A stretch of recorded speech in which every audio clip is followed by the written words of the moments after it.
Okay, so sorry, I was having issues with my network. So I believe you can see the screen and we can hear me. So someone should please respond as soon as possible, please.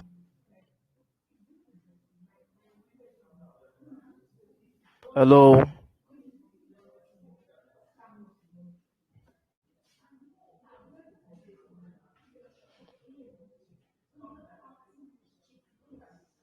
So I assume you can hear me. Okay, no problem. So let's say I have something here, my header, and I have something called I have a logo here, blog. So let's give our header a style here. So let me give it a class, or there's another way you can also design your you can also select a tag from HTML. You can use something called the ID. So I can come here and say header. So I can then go to my HTML and I can just get rid of this. And so to call my header, you use the hash sign. So I can say header. Then so we can see this here. You can see our blog here. Okay, so let's say I want to design this, so I can give it a background black, so and give it a color of white. And give this a color of white.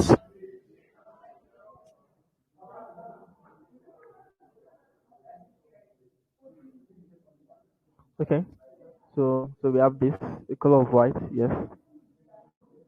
Then I can then give it a padding. So we can see how padding works here. So padding. So there are different ways to which you can add padding to your elements. So if I give a single value, so let's say 20 pixels. So this affects both the top. So as you can see, it gives padding to the top, bottom, right, and left. So let's say I want to adjust that for the if I have two values. Let's say I have two values. So 3 pixels, 30 pixels. Okay, so the first one affects just the top and bottom, and the one beside it affects the right and left. So we can see from here. So this is the left padding, this is the right, sorry, this is our left, the left, this is the top padding, and this is the bottom padding.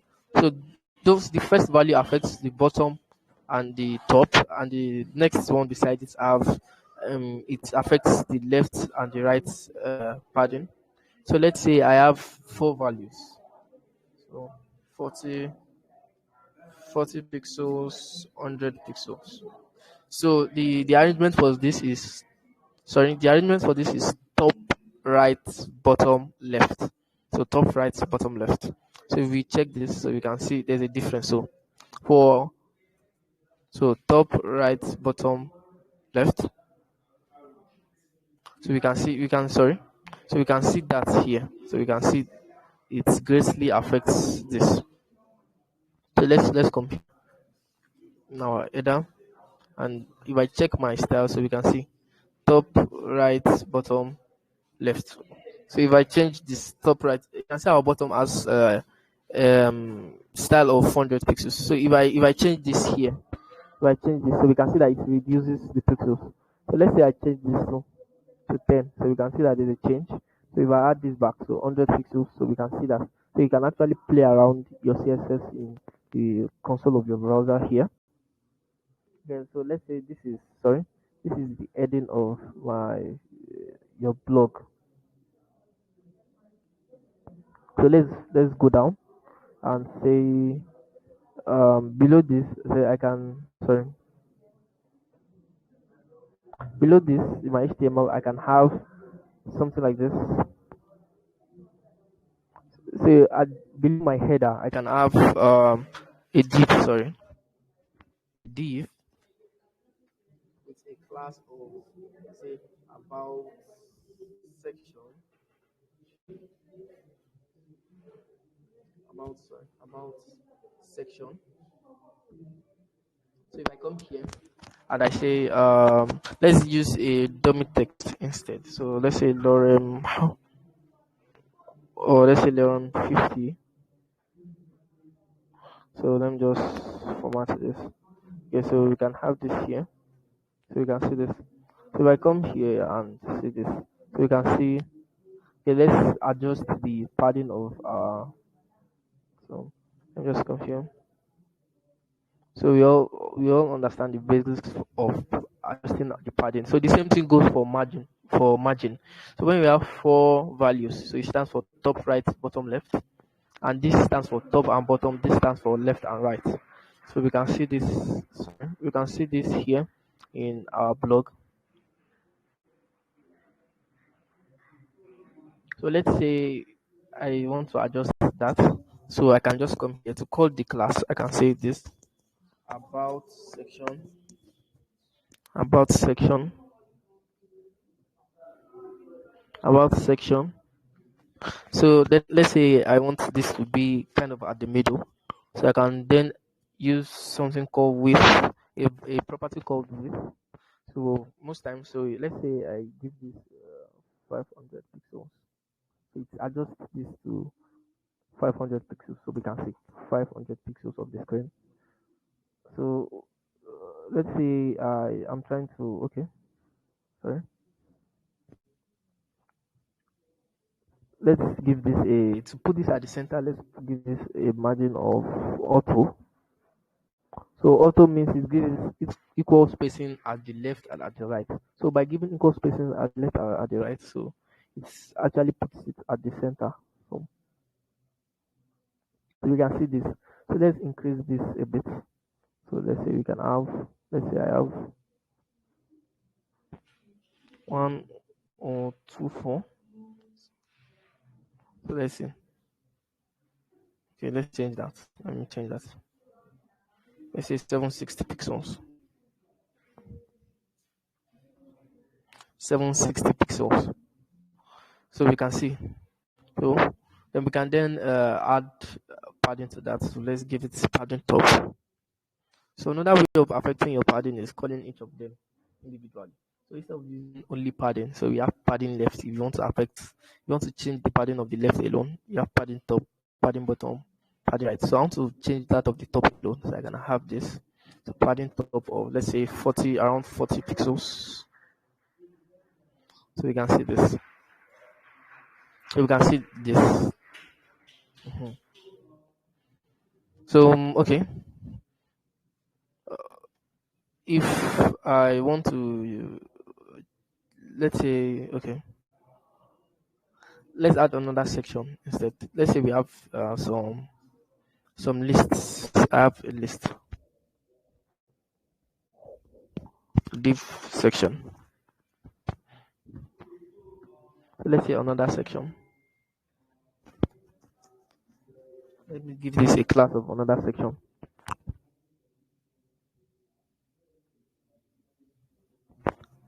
Let's say section 2. So let's say I have a p tag here.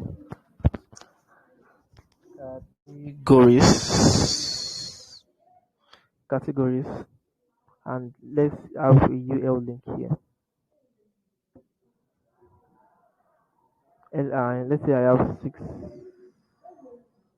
or let's say I have 4 elements.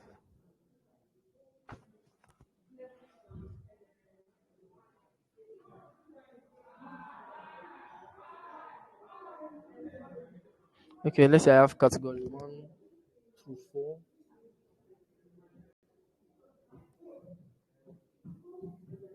1. So I can just change this ones to 2, 3, 4. Okay. So let's check our browser so we can have this. So I can actually just put it in a particular section and call it container. So let me just take this and put it in this section, container. So let me change this to container. So you can give your class element. So container. Okay. So I can then go to my HTML and change this container. we can have this. See, we can have this. So let's say I can just give, what is the next? So we've given this section a class of section. Let me change this to section 1. Okay, so I have section 1. Section 1. So there are many ways you can design your text. So let's say I want to give this a border. There's something called border. So it is used to add border to text. So the first thing is to give the size of the border 1 pixel, then to give it a particular color. So let's say I want a border of black and solid. So you can see this. Then let's see how margin works. You can see you'll be able to see the difference between margin. Let's see margin top. I have 30 pixels. So you can see this. So margin shifts it from the outside, not the inside.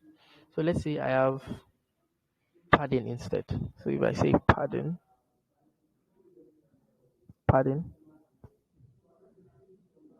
and I say 10 pixels, so you can see this. So it adjusts it. If we check this in our browser, so let's come here, and where's our section 1? So we can see this is our section 1. So if I come here, we can see if I remove this padding, so we can see it goes back to its default state. If I remove this margin top, so we can see this too. So it removes that. So that is basically the works of margin and padding. So if I come here, see, if I get rid of this, so you can see it removes the border. So I can change the size of my border. So let's say I want border left. So let's say 10 pixels. So we can see this. So it is going to, okay. Let me see. Sorry.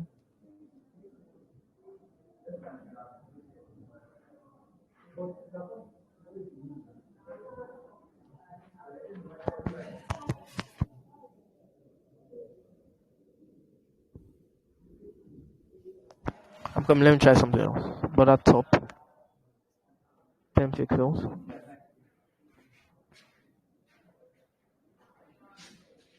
I'm coming.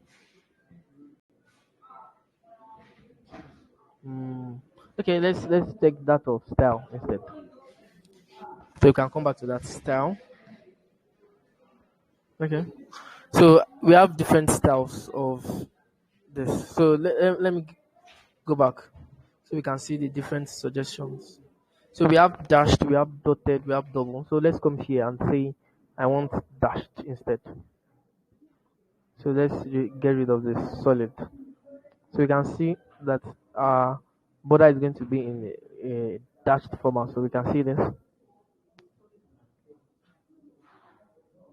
So another one is dotted and the like. So I can also increase the pixel. So let's say I have 10 pixels. So you can see this. So it's to increase the size of our border. So let's go ahead to design our um list. So let's say our list is in section 1. So I can say section 1, then H1. So this is saying I am trying to design the H1 inside section 1. So come here and go into that. So I can then say, sorry, our UL tag instead. UL tag. Our UL tag. I can come here and say list style. So as I said, by default, if you come here, if you come to our browser, if you come to the UL, if we check the UL, so we can see that the list style tab is disk. So I can change that. So you can come here in your HTML and say list style type. So you can change this to square. So we can see that.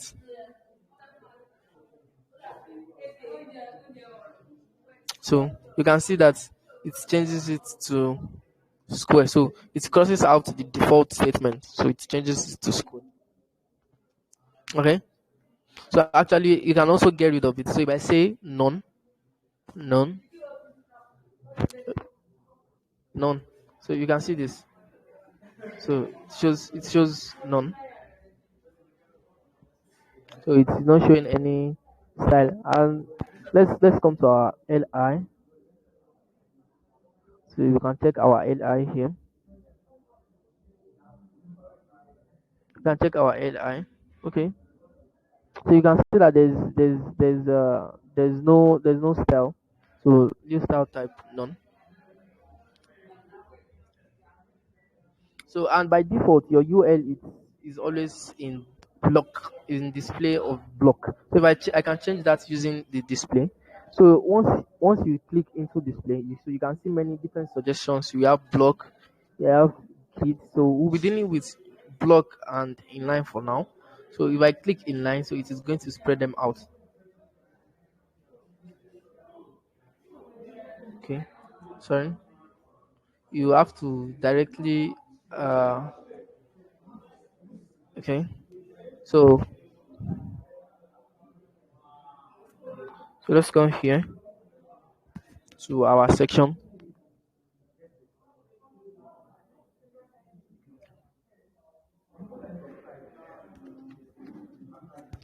So if I put that here, so we can see that it makes it to be inline. So before it is displaying as a list, but now it is an inline element instead.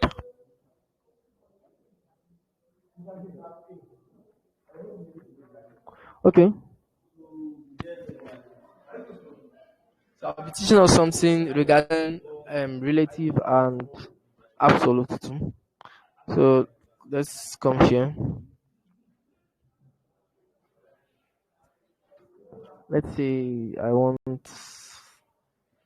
let's create a div.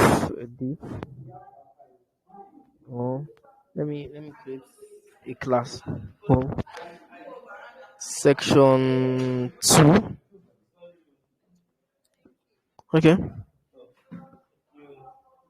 So let's say I have the p tag here and say hello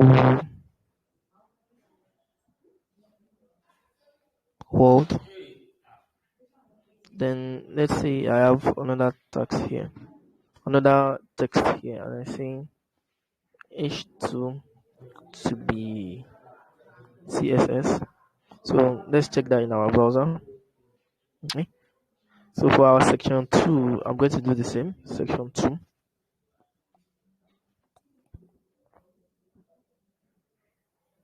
Section 2.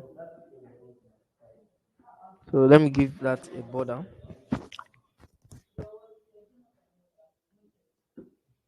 1 pixel or 2 pixel.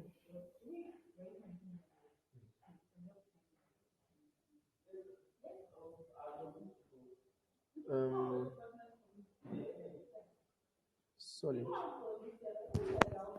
Okay, so we have this, so we can add a bit of margin.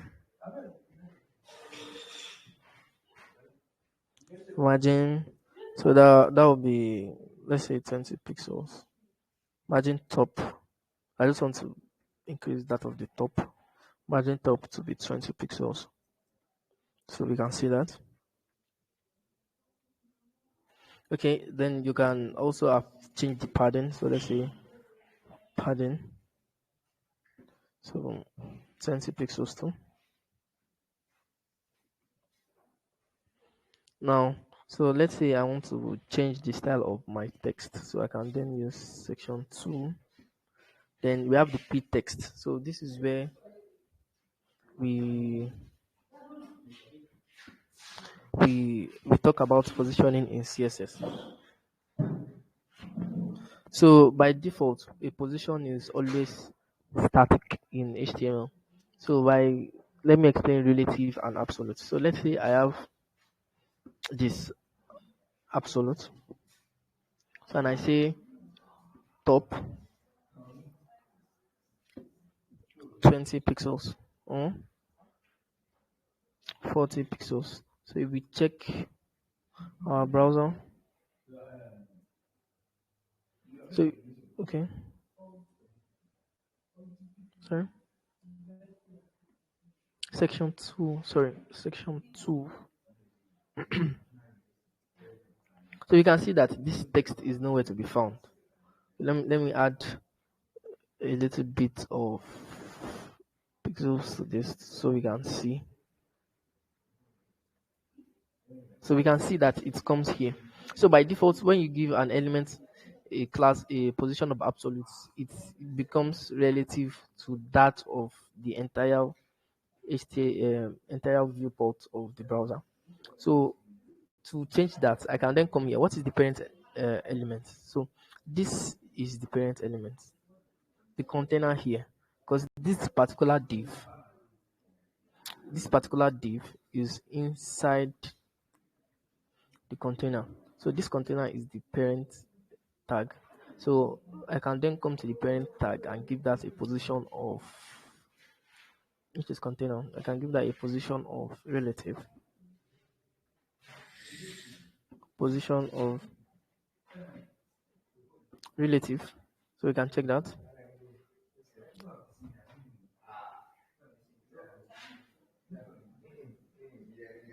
Okay.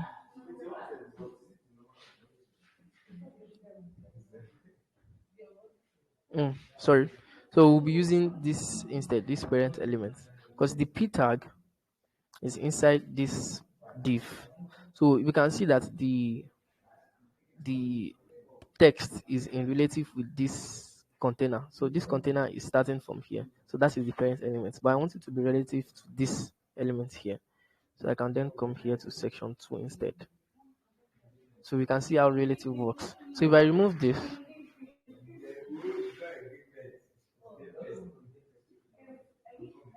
so if I come here and I use this in section 2,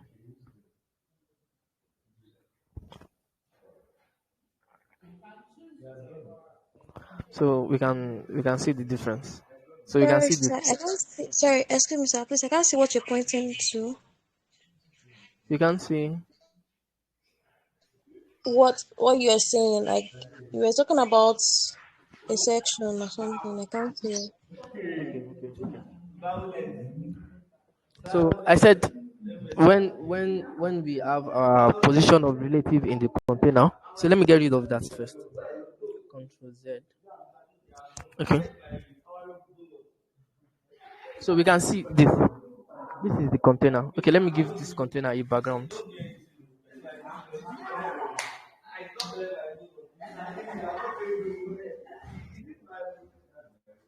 So we can see this is the container. This is the particular container. So it becomes relative in respect to this pink container here. So we can see our hello world of here. You can see our you can see our you can see our hello world from here. So and I want it to be relative in respect to this container instead. This box here, this box down. So I can remove the relative and put it in. So let me get rid of this, okay? So I can just cut this off and paste it here.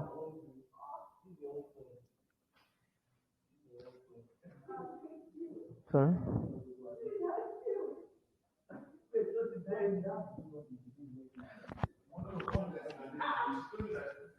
Okay. So we can see it becomes relative to this element here. So let me give this another background.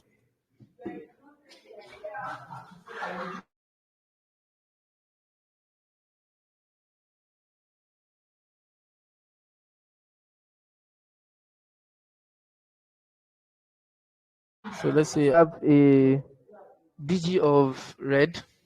So let's say red. So we can see it becomes relative to this red background here.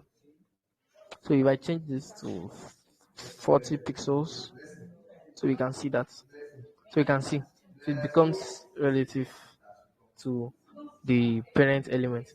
So if I remove this, if I get rid of this,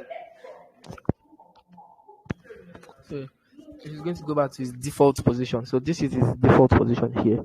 But if I want to move this around this parent element, so if I want it to be somewhere around here, so I can just move it from the top and left. So let's say I have left, let's say 100 pixels. So we can see. Okay, let me just use something around 500 pixels. So we can see. So to move this around the parent element, I can use position, relative, and absolute. So I think we can stop there for today. So tomorrow I'll be moving on to major classes, more classes that we can use, and also the usage of flexbox and grid. So I'll also send a demo notes that we can watch in alignment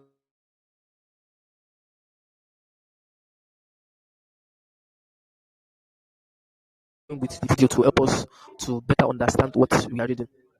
So it can help us to better understand the video we just watched. So the recording for today's class will also be sent to the group. So thank you very much. I'll be seeing us tomorrow.